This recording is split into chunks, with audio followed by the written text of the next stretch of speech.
Bien-aimés dans le Seigneur, nous sommes rassemblés ce matin au nom du Père et du Fils et du Saint-Esprit. Amen. Le Seigneur nous dit dans Ézéchiel au chapitre 37 à partir du verset 2, du verset 3. Alors le Seigneur me dit, « Fils d'homme, ces ossements peuvent-ils revivre ?» Je lui répondis, « Seigneur Dieu, c'est toi qui le sais. » Il me dit alors, « Prophétise sur ces ossements. Tu leur diras, ossements desséchés, écoutez la parole du Seigneur. Ainsi parle le Seigneur Dieu à ces ossements. Je vais faire entrer en vous l'esprit, et vous vivrez. Je vais mettre sur vous des nerfs, vous couvrir de chair, et vous revêtir de peau. Je vous donnerai l'esprit, et vous vivrez. Alors vous saurez que je suis le Seigneur. Alors vous saurez que je suis le Seigneur.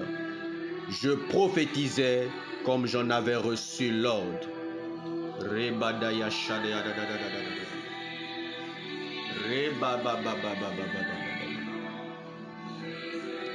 Saint-Esprit de Dieu, puissance de Dieu, onction de Dieu, vie de Dieu, descend maintenant sur nous.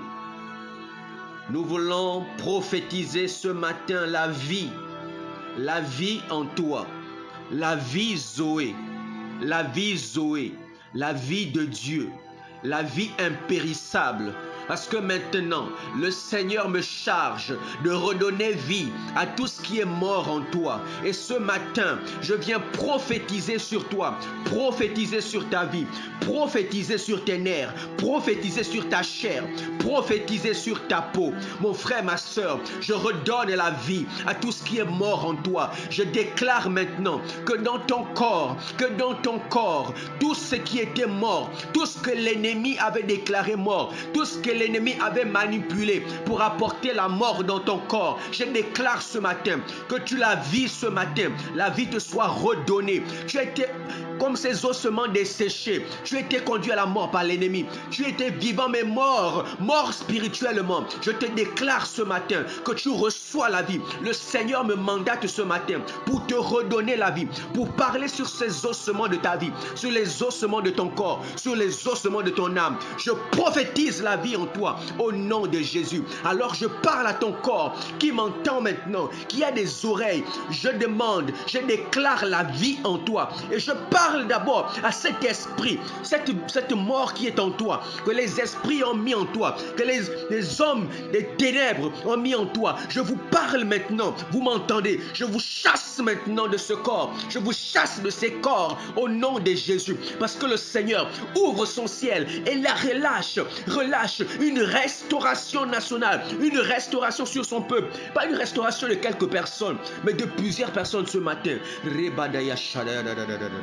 Alors le Seigneur bénit en surabondance. Alors je parle à tes nerfs. Reçois la vie sur tes nerfs maintenant. Reçois la vie au nom de Jésus. Je parle à tes nerfs, que tes nerfs revivent maintenant, que le Seigneur redonne son souffle. Le Seigneur redonne le souffle de Dieu en toi. Il redonne son souffle en toi et tu vis maintenant. À tes nerfs, je prophétise la vie. À ta chair, je prophétise la vie au nom de Jésus. Sur ta peau, je prophétise la vie. Ta peau renaît. Tu renais au nom de Jésus. Je parle à ta peau. C'est le Seigneur qui te l'ordonne au nom de Jésus. Que maintenant que tu revives, je parle à tous tes organes vitaux. Je parle à tes organes vitaux, à ton cœur qui m'écoute maintenant. Oh toi, cœur de l'enfant de Jésus, revis maintenant, reçois le souffle, reçois la vie de Dieu, reçois la restauration. Oh non. Au nom de Jésus-Christ. Je parle au cerveau. Je parle au cerveau. À ton cerveau que les ennemis ont manipulé. Et maintenant, tu es traité comme un fou. Tu déambules de partout. Maintenant, le Seigneur me charge d'apporter la vie dans ton cerveau. Reçois au nom de Jésus que ton cerveau soit remis en ordre, soit restauré au nom de Jésus. Désormais, tu raisonnes, tu reçois l'intelligence de Dieu au nom de Jésus. Je prophétise la vie sur ton cerveau, que maintenant tu reçois la restauration au nom de Jésus, au nom de Jésus-Christ. Ce que les ennemis avaient fait, maintenant, dans leur camp, ils reçoivent le feu de Dieu. Ils reçoivent le feu de Dieu. Tout est maintenant détruit dans les calebasses maintenant. Elles sont détruites au nom de Jésus. Alors je parle à tes poumons. Je parle à tes poumons. Et reçois la vie. Maintenant, poumons, recevez la vie de Dieu. Recevez la vie de Dieu. Recevez la vie de Dieu. Recevez la vie de Dieu au nom de Jésus-Christ. Je vous redonne la vie. Vous poumons qui avez été touchés, qui avez été malades, qui souffrez de toute infection, infection pulmonaire, je déclare la guérison au nom de Jésus. Je déclare la restauration au nom de Jésus. Dans tes poumons, reçois la vie au nom de Jésus. Reçois la restauration au nom de Jésus. Oh, le sang de Jésus coule maintenant sur ton cœur, coule maintenant sur ton cerveau, coule maintenant sur tes poumons. Tu reçois la restauration sur ces organes vitaux. La vie de Dieu revient. Je parle aussi au foie, à tous ceux qui souffrent de maladies par le foie. Maintenant, je déclare au nom de Jésus que votre foie est restauré. Reçois la restauration au nom de Jésus. Tu ne souffriras plus de cette maladie de foie. Reçois au nom de Jésus. Là où les médecins ne pouvaient apporter la guérison, maintenant l'Esprit de Dieu, la vie de Dieu rentre à l'intérieur de ton foie et est restauré au nom de Jésus. Reçois dans ton foie la restauration, la guérison totale de Dieu. Oh, le Seigneur est bon, le Seigneur est merveilleux. Il parle, il dit de prophétiser. Il n'est pas un homme pour mentir. Et quand il le dit, la vie te rejoint maintenant dans ton foie qui était malade. Depuis longtemps tu t'es fait traiter. Reçois au nom de Jésus la guérison. Je scelle cette guérison dans ton foie au nom de Jésus, dans le sang de Jésus-Christ. Et maintenant, je parle au rein, je parle au rein au nom de Jésus. Toi, rein malade, toi peut-être que les ennemis ont rendu malade, pas de manière naturelle, mais même de manière surnaturelle. Même si c'est de manière naturelle, le Seigneur ne m'a pas dit si c'est naturel ou surnaturel. Je parle à ce rein. Reçois la vie au nom de Jésus. Reçois la restauration au nom de Jésus. Reçois. Tu redeviens maintenant normal. Tu redeviens maintenant en forme, que ce rein retrouve sa forme, retrouve son état de bien-être. Reçois au nom de Jésus. Dans ton rein, reçois la guérison au nom de Jésus. Reçois la vie. Que ton rein reçoive la vie. Que ton rein reçoive la vie de Dieu ce matin. La guérison, la restauration. Tout ce qui causait une maladie est chassé maintenant. Tout ce qui souffre de maladie de rein maintenant. Le Seigneur veut te visiter. Saisis cette grâce, cette onction de guérison. Saisis-la maintenant au nom de Jésus. Je déclare que tous ceux qui sont atteints de maladie par les reins, vous êtes guéris ce matin. Le Seigneur veut vous visiter. Le Seigneur vient toucher tous ces reins au nom de Jésus.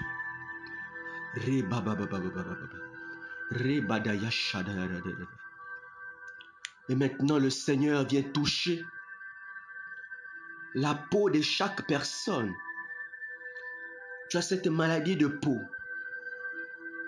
Alors le Seigneur vient te restaurer dans ta peau. Le Seigneur a dit parle, que cette peau reçoive le souffle de Dieu. Alors reçois. Que cette peau redevienne comme une peau de bébé, une peau fraîche, une peau nouvelle, où toute maladie est maintenant enlevée au nom de Jésus. Où toute maladie est enlevée au nom de Jésus. Le souffle maintenant, j'appelle le souffle de Dieu sur tous ces organes. Sur tous ces organes vitaux, que le souffle de Dieu, que la main de Dieu vous touche et vous restaure maintenant au nom de Jésus. Je parle aussi que tous ceux qui souffrent des yeux, la main de Dieu vous touche, tous ces points vitaux sur tes yeux, sur ta gorge, sur tes parties génitales. Le Seigneur vient maintenant te toucher, te restaurer.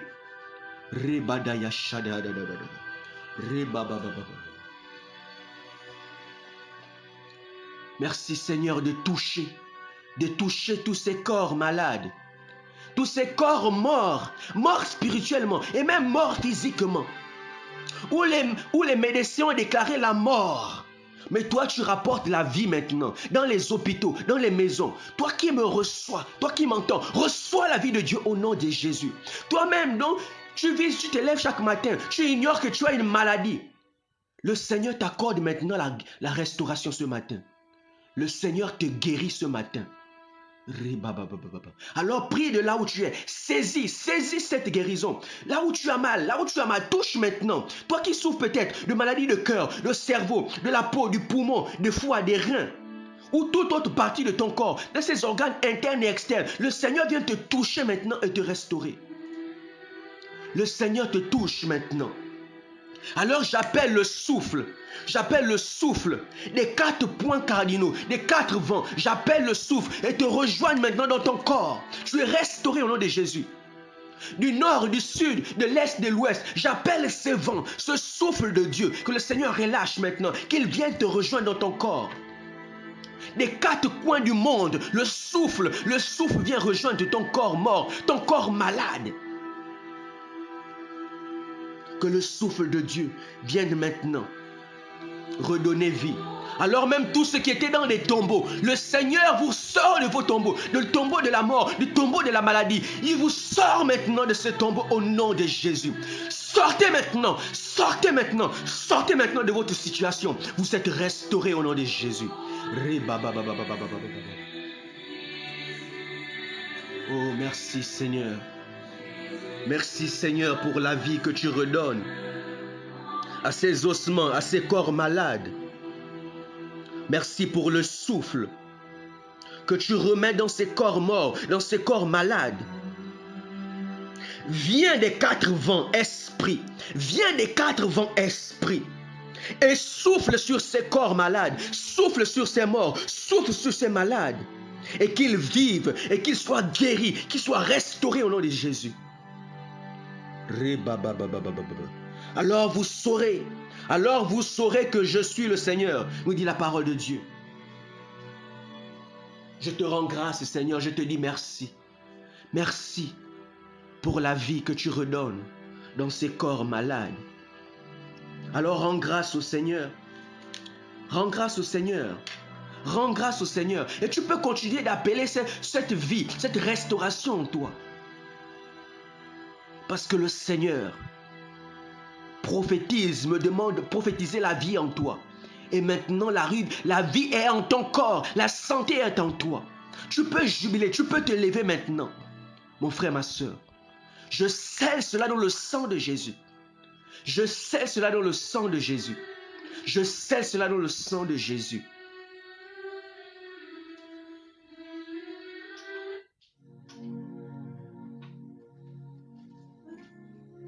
Alors bénissons le nom du Seigneur. Que le nom du Seigneur soit glorifié encore en ce jour. Cette guérison, cette restauration, c'est pour que le nom du Seigneur soit glorifié. Et il nous dit, vous saurez que je suis le Seigneur. Vous déclarerez que je suis le Seigneur. Alors de là où tu es, déclare que Jésus-Christ est Seigneur. Lui qui est au-dessus de tout, lui qui a reçu le nom au-dessus de tout nom. Ce matin, il t'apporte la vie. Il t'apporte la paix. Le Seigneur nous dit dans Jean au chapitre 10 au verset 10, Moi je suis venu afin que mes brebis aient la vie et qu'elle l'ait en abondance. Pas simplement une vie, mais la vie en abondance. Il est venu pour que nous ayons la vie. Et la vie en abondance, en surabondance, mon frère, ma soeur. Tu n'es pas juste là de manière à vivre simplement. Mais toutes les grâces du Seigneur sont sur toi. Il souhaite que tu prospères à tout égard. C'est justement ça. La surabondance, c'est à tous les niveaux, mon frère, ma soeur. Pas juste sur la santé. À tous les niveaux de ta vie. Déclare la prospérité. Déclare la vie de Dieu. Rappelle cela au Seigneur. Mon frère, ma soeur, aucune situation ne peut perdurer parce que le Seigneur l'a dit, je suis venu pour que mes brebis aient la vie en abondance. Est-ce que tu es une brebis du Seigneur, mon frère, ma soeur? Est-ce que tu es une brebis du Seigneur? Alors si tu es une brebis du Seigneur, alors déclare cela. Déclare cela. Reçois maintenant la vie en surabondance, la vie en abondance. Quand je voyais cette sœur qui souffre, mais malheureusement, elle ne croit pas en Dieu. Mais le Seigneur est en train de travailler. Alors si tu es une brebis du Seigneur, tu as ce droit dans le ciel. Comme le disait Isaïe, j'ai lutté en vain alors que j'ai un droit dans les cieux. Tu es un enfant de Dieu et tu as des droits, mon frère, ma soeur. Tu as la vie en abondance. Et Romains 8, au verset 6, nous dit, et l'affection de l'esprit, c'est la vie et la paix. La vie et la paix. L'Esprit de Dieu qui est venu en toi maintenant ce matin t'apporte la vie et la paix. Bénissons le nom du Seigneur. Bénissons le nom du Seigneur. Alors, Saint-Esprit, nous avons encore besoin de cette nourriture qu'est la parole de Dieu. C'est la parole de Dieu, justement, qui a permis de restaurer vos corps, les corps malades, les corps morts. C'est la parole de Dieu qui est vie et esprit. Ce n'est pas ma parole, mais la parole de Dieu. Et quand nous relâchons cette parole, elle n'est pas stérile, elle apporte la vie. Et c'est parce que c'est maintenant, je sais, par cette parole prophétisée ce matin, que tu as la vie et la guérison. Alors nous avons besoin d'écouter encore le Seigneur nous parler ce matin dans Hébreux chapitre 7, versets 26 à 28. Hébreux 7, versets 26 à 28. Je proclame la parole de Dieu. C'est bien le grand prêtre qu'il nous fallait, saint, innocent, immaculé, séparé maintenant des pécheurs. Il est désormais plus haut que les cieux. Il n'a pas besoin, comme les autres grands prêtres, d'offrir chaque jour des sacrifices, d'abord pour ses péchés personnels, puis pour ceux du peuple. Cela, il l'a fait une fois pour toutes, en s'offrant lui-même. La loi de Moïse établit comme grand prêtre des hommes remplis de faiblesse, mais la parole du serment divin qui vient après la loi établit comme grand prêtre le Fils conduit pour l'éternité à sa perfection. Parole du Seigneur. Nous rendons grâce à Dieu. Nous rendons grâce à Dieu pour sa parole et son grand prêtre qu'il nous donne pour nous conduire. Parce qu'on l'a vu, que le sacerdoce de Melchisédek a remplacé le sacerdoce lévitique. Le Seigneur nous apporte maintenant un grand prêtre digne qui nous conduira vers la perfection. Et ce grand prêtre, c'est Jésus. Et les textes encore aujourd'hui poursuivent ce développement pour nous présenter Jésus, le Christ, comme ce grand prêtre dont nous avons besoin pour nous conduire à la perfection. Et l'on nous montre ce grand prêtre qui est établi par une parole de serment. Le grand prêtre actuel dont nous avons besoin est établi par une parole de serment divin, par une parole de Dieu. Alors que les prêtres de l'ancienne loi étaient établis par la loi de Moïse. Les prêtres anciens étaient établis par la loi de Moïse. Alors que le prêtre actuel, le grand prêtre, est établi par la parole du serment divin, par une parole divine. Alors ce grand prêtre, contrairement aux prêtres anciens, qui étaient des prêtres remplis de faiblesse, pécheurs, pleins de faiblesses, pleins de défauts, pécheurs. Mais ce grand prêtre dont on nous donne aujourd'hui, il est saint, il est innocent, il est immaculé, sans péché, sans tache. Oui, mon frère, ma soeur. Voilà comment nous est décrit le grand prêtre. Alors, mon frère, ma soeur, si tu as devant toi ces deux catégories de prêtres, vers où vas-tu te tourner?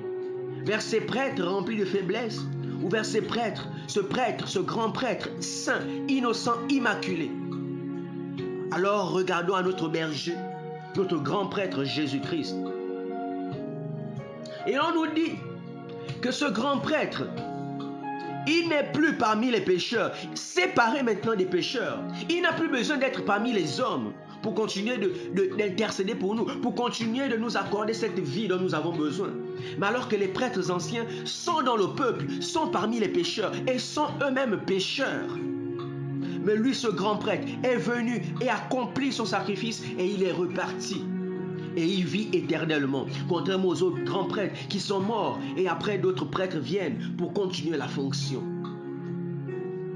Alors mon frère, ma soeur, et encore à la différence, notre nouveau prêtre, notre grand prêtre a accompli le sacrifice ultime, un sacrifice unique et éternel qui n'a pas besoin d'être renouvelé. Alors que les autres prêtres anciens devaient faire des sacrifices chaque jour, d'abord pour eux-mêmes, car ils sont pécheurs, pleins de faiblesses, comme le peuple, mais aussi pour le peuple. Mais alors que le Christ Jésus, il s'est offert lui-même en sacrifice, pas pour lui, mais pour nous, pour que nous soyons sauvés. Parce que lui-même, il est saint. Les Écritures nous disent qu'il était à la ressemblance des hommes, excepté le péché. Excepté le péché. Oui, mon frère, ma soeur. Mais les autres prêtres, ils sont comme nous, à notre ressemblance, pécheurs, pleins de faiblesses. Mais Jésus est à notre ressemblance, excepté le péché. Il est saint, innocent. Alors, il s'est offert lui-même en sacrifice. Un sacrifice qui n'a pas besoin d'être renouvelé. C'est ce sacrifice unique qui nous accorde la vie éternelle. Oui, mon frère, ma soeur, qui nous accorde le salut à nous pécheurs. C'est la parole de cela ce que le Seigneur veut nous dire ce matin. On nous donne ce grand prêtre qui est le Christ Jésus, qui est saint, innocent, immaculé. Pourquoi te détourner? Pourquoi aller encore vers d'autres dieux? Aller vers les charlatans, aller vers je ne sais qui. Viens à Jésus. Ne suis pas ces fils du diable, car ils te trompent. Ils connaissent leur chemin final, leur destination finale. Et comme avec cette dame que je pouvais suivre, quand cet esprit parlait en elle, il disait avec audace, je ne peux pas me prosterner devant Dieu. Il parlait de Dieu. Non, je ne peux pas me prosterner devant lui. Je connais ma destination finale. Il connaît où il va finir. En enfer, dans le feu de l'enfer. Alors toi, mon frère, ma soeur, qui a encore cette chance de revenir à Jésus, alors saisis-la chaque jour. Le malin, le diable, connaît sa destination finale. Il n'est plus un homme pour se repentir. Mais toi, tu as cette grâce. Le Seigneur te permet encore de te repentir. Alors saisis cette grâce, mon frère, ma soeur. Ne suis pas les fils du diable. Ils connaissent leur destination finale, tout comme ces esprits.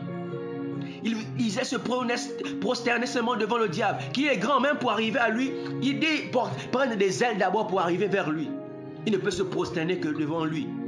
Parce qu'ils n'ont pas eu cette grâce de connaître le Christ Jésus, notre Dieu, le Dieu Tout-Puissant. Ils craignent le diable, mais pas celui qui a créé Lucifer. Alors mon frère, ma soeur, saisis cette occasion. Ne sois pas comme ces anges déchus qui connaissent déjà leur destination finale. Saisis, viens vers le Christ. Toi qui entends la voix du Seigneur, qui frappe à la porte de ton cœur, reviens à Jésus. Et tu auras la vie éternelle. La vie Zoé. La vie Zoé. Cette parole qui a été relâchée aujourd'hui, c'est aussi pour toi, mon frère, ma soeur. La miséricorde de Dieu est immense. Il n'y a aucun péché qui soit au-dessus de la miséricorde de Dieu. Alors, quel que soit ce que tu as fait, viens à Jésus. Viens à Jésus. La Bible présente des personnes qui se sont comportées mal, mais qui ont été transformées par l'amour de Dieu, transformées par la miséricorde de Dieu. Et notre cher frère Paul en est un exemple aussi. Alors ne dis pas, j'ai trop de péché, je fais telle ou telle chose. Les bras du Seigneur sont grands ouverts. Oui, parfois nous les hommes, nous sommes durs parce qu'on estime que tel a fait telle chose, a fait tel péché. Que savons-nous de la miséricorde de Dieu? L'amour de Dieu est plus grand que nos péchés. Et le Seigneur nous dit même lorsque notre propre cœur nous condamne, sachant que Dieu est plus que notre cœur. Alors, ouvrons, tendons nos mains à ces frères qui ont besoin de rencontrer Jésus. Parlons-leur de Jésus, de la miséricorde de Jésus. Oui, c'est bien de parler du péché. C'est bien de le dire, mais non pas dans un objectif de condamner, de maintenir la personne, de l'effrayer, mais en parlant du péché et aussi parler de la miséricorde de Dieu. Mon frère, ma soeur, entre un châtiment, entre quelqu'un à qui on présente toujours le mauvais côté, on dit si tu ne fais pas ça, voilà ce qui va t'arriver. Et à celui qu'on présente l'amour, mon frère, ma soeur, c'est l'amour qui transforme. Parce que ces hommes, si nous aussi, parfois nous sommes revenus au Seigneur, parce que quand tu vois, tu as péché. Le Seigneur, au lieu de te châtier parfois, mais il continue de t'aimer. Il continue de t'aimer. C'est vrai, il est amour, il est aussi justice. Mais il continue de t'aimer. Mais quand tu constates cet amour, mon frère, ma soeur, l'amour transforme. Quand tu vois qu'une personne, malgré le mal que tu fais, continue de t'aimer, mon frère, ma soeur, cela opère un changement véritable. Alors ne soyons pas trop durs envers ces personnes qui vivent dans le péché, qui sont parfois loin du Seigneur. Oui, parlons de ceux qui ont fait du mal, mais en vue de la conversion. Pas pour qu'ils aient peur. Jésus n'a pas besoin qu'ils aient peur, mais la crainte, c'est la crainte de Dieu dont on a besoin. Et parler de l'amour de Dieu, de la miséricorde de Dieu. Parlons de la miséricorde de Dieu. Cela ne veut pas dire tolérer le péché. Parlons de la miséricorde de Dieu. Car c'est la miséricorde de Dieu. C'est l'amour de Dieu qui transforme, mon frère, ma soeur. C'est l'amour de Dieu qui transforme. Et même quand le Seigneur châtie, c'est pour un temps. On dit il est lent à la colère, mais plein d'amour. Lent à la colère et plein d'amour. Alors sachons-nous aussi être remplis d'amour pour nos frères et nos sœurs. Et tendons la main. Parce que le Seigneur, le plan de Dieu, c'est que nous accédons tous au salut. C'est là le plan de Dieu. C'est là la volonté de Dieu. Et tant que c'est possible, mon frère, ma sœur, saisis la main tendue de Dieu. Alors que le Seigneur nous bénisse encore puissamment et qu'il nous garde. Le Seigneur a dit, je suis venu afin que mes brebis aient la vie et qu'elle l'ait en abondance. Alors reçois la vie en abondance et en surabondance. Le Seigneur a déjà relâché la restauration, la guérison, la vie en toi, la vie Zoé. Et que cela soit scellé dans le sang de Jésus. Et que même si le diable se levait, qu'il ne puisse rien faire, j'établis maintenant une barrière de sécurité par le sang de Jésus. Amen. Nous étions rassemblés au nom du Père et du Fils et du Saint-Esprit. Amen.